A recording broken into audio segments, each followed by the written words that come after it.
I got inspiration from this book, and I taught myself basically through like some kind of brute force method how to study and pay attention. And eventually I did, started doing better. I changed colleges, changed majors, and then, wound up in the Navy and eventually had the opportunity to become a test pilot and then later an astronaut. Welcome to your online coffee break, where we discuss bite-sized topics that inspire, educate, and entertain. Here's your host, a software innovator, award-winning marketer, and astronomy and space buff, Chuck Fields. Hello, thanks for joining us today for your online coffee break. Today I'd like to welcome to our show my special guest, Captain Scott Kelly. Scott is a veteran of 4 space flights. He commanded 3 expeditions to the International Space Station, and he spent 520 days living in space, including 340 consecutive days, the single longest space mission by an American astronaut. He's recently released his memoir entitled Endurance: A Year in Space, A Lifetime of Discovery. I've invited Scott to join us today to discuss his amazing experience and his inspiration for achieving goals that are quite literally out of this world. Welcome to the program, Scott. Great to be here. Thanks for having me. Oh, my pleasure. Scott, last fall, my wife and I, along with our son, were fortunate to attend one of your signings for your book, Endurance. Now, all of us were captivated by your story, but one thing that surprised me the most was to hear how you transformed from an average student into a record-setting astronaut. Can you tell us more about that and what inspired you? Well, I was this kid that couldn't pay attention or do his homework basically my whole life. And, I think if I was in school today, I'd probably be, maybe diagnosed with ADD or ADHD. It seemed like it was impossible for me to pay attention. And I got to college my first year and I was struggling and just happened to one day go into the college bookstore, not to buy a book, to buy gum or something. Snacks, maybe. Sure. Who knows? But, I found saw this book on the shelf and, right in front. And I picked it up and I started, looking at the back and I was interested enough in it. I took it home. It had a red, white, and blue cover and a really cool title. And I read it for the next few days. And the book was The Right Stuff by Tom Wolfe. And, Excellent. The way Tom, just, maybe Tom's writing style, but also I think, I was, felt like I had some things in common with the guys in the book, like personality wise maybe, but certainly not work ethic or I should say the ability to be a good student and do well in school. And I felt like, if I could change that one thing, maybe I could be a pilot in the Navy someday, which is something I never actually considered because I thought it was just beyond my abilities. Sure. And,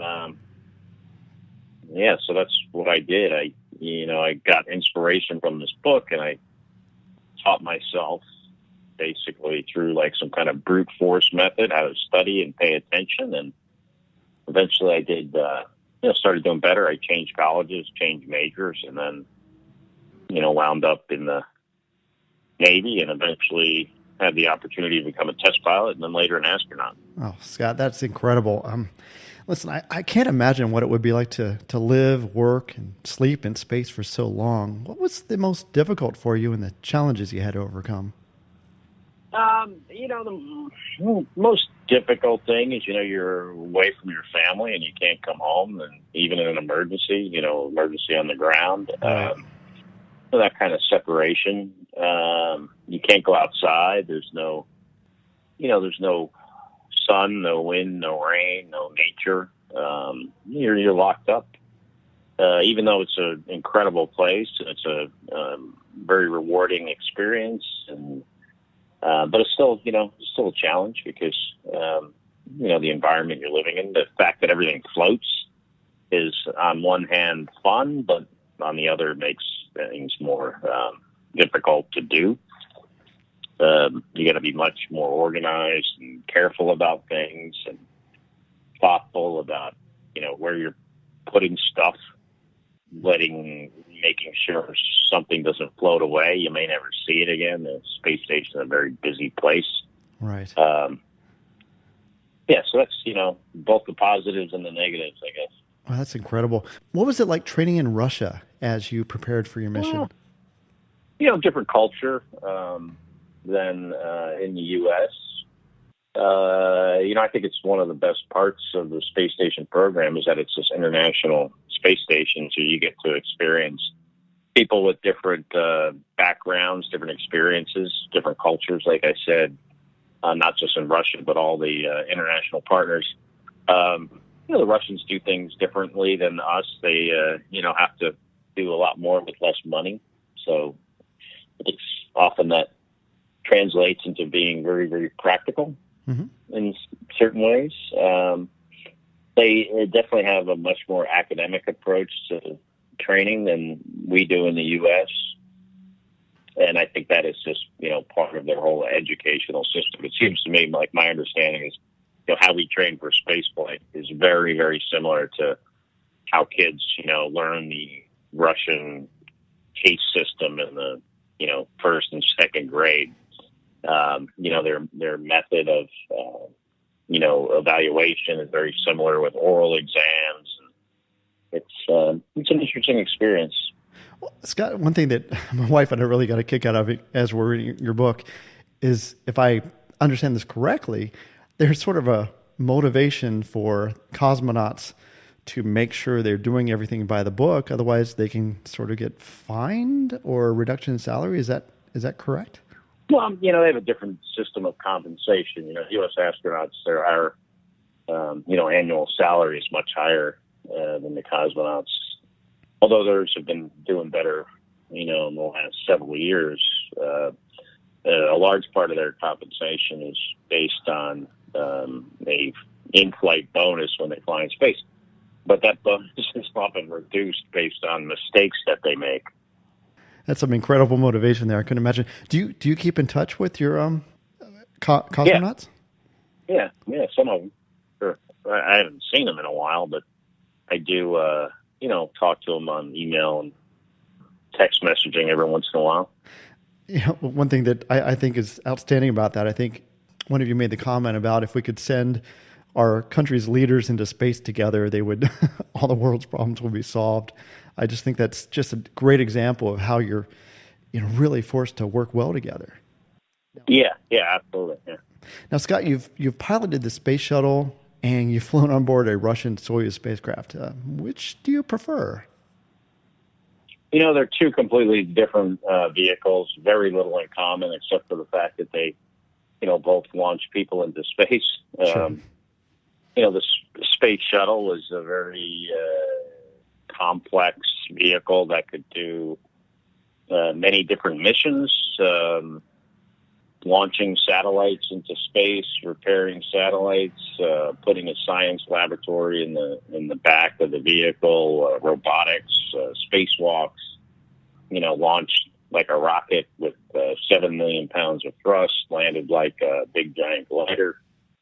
Whereas the Soyuz is designed strictly for putting 3 people into low Earth orbit. I mean, it can carry some cargo, but it can't do anything else. You're not doing a spacewalk from the Soyuz. You're not going up and repairing a satellite. You're not deploying a satellite. So, it's much less sophisticated, which in some ways is good because it's probably a little less risky, even though, the Russians had 2 fatal accidents in the Soyuz, just like we had, 2 fatal ones in the space shuttle. But, right.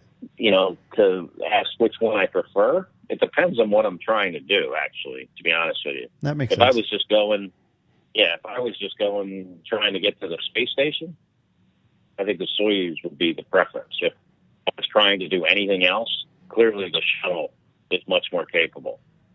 For me, it was much more fun to fly the space shuttle because I was the pilot and then the commander, and it was so technically complicated that, I think it's technically much more complicated than people generally could even imagine. The amount of effort it took to learn how to fly the space shuttle was pretty significant. Oh my gosh, I couldn't imagine. And also one thing, I just want to actually thank you because during your year in space mission, I was actually following you on Facebook, and I remember literally almost every night you would post a photo saying "Good night, Earth," and they were just breathtaking photos, and that was just so inspirational. Thank you for doing that. Oh, no, my pleasure. Yeah. Now that you've been back on Earth for a while, are there any lingering effects from your time in space? No, nothing physically that I can feel. So I would have to say no. Okay. Not like physical effects. Certainly, having that perspective and that experience, I think changes you, on a, emotional level, maybe. I think people that, have the privilege of looking out at the Earth and seeing how fragile the atmosphere is and how part of it is, polluted, but generally very beautiful, is, changes you for the better. I think it makes you want to, do whatever you can to take care of this planet for our, it's very important to our future. Absolutely. I think, and I think you also get a new sense of empathy where, you realize that we have this incredible planet to live on, yet there's constant, hardship and war and famine and conflict, and we should do a better job working together to solve those problems. Right. I almost wish we could all take in just the views that you have so we could appreciate the planet on that kind of scale. Yeah. Scott, if I can ask you this, SpaceX recently made history by launching a Tesla into space along with Starman into deep space. What did you think of that? And sort of what would you like to see for the future of space exploration? I think that was really a significant accomplishment. Having a company like SpaceX be able to build such a large rocket and then land two of the three first stages on land, and then potentially in the future reuse them. I think they may have been reused clone once already, actually. Yeah, that was their second time up, I believe. And that was incredible to watch them land almost in sync. I think maybe 2 seconds off, but that was just incredible. Yeah, it's somewhat of a game changer for access to deep space. Now, I don't know. I'm not familiar with the technical performance details between the Falcon 9 Heavy and what the SLS and right. that launch vehicle will have when it flies. Mm-hmm. I'm sure there are some differences that I'm not familiar with those, but still, I mean, it was an incredible accomplishment, and I thought it was cool that Elon put his car in there. It got a lot of attention, it got much more attention than if he would have put a hunk of 2,000 pounds of concrete.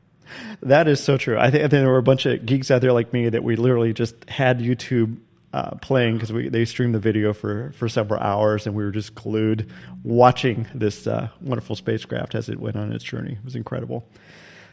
Captain Kelly, I can't thank you enough. I really appreciate your time today. Thanks so much for joining me. Yeah, my pleasure. Thank you. All right. To learn more about Scott's book, Endurance, and his incredible experiences, visit his website at scottkelly.com. Well, that's what we have today for your online coffee break.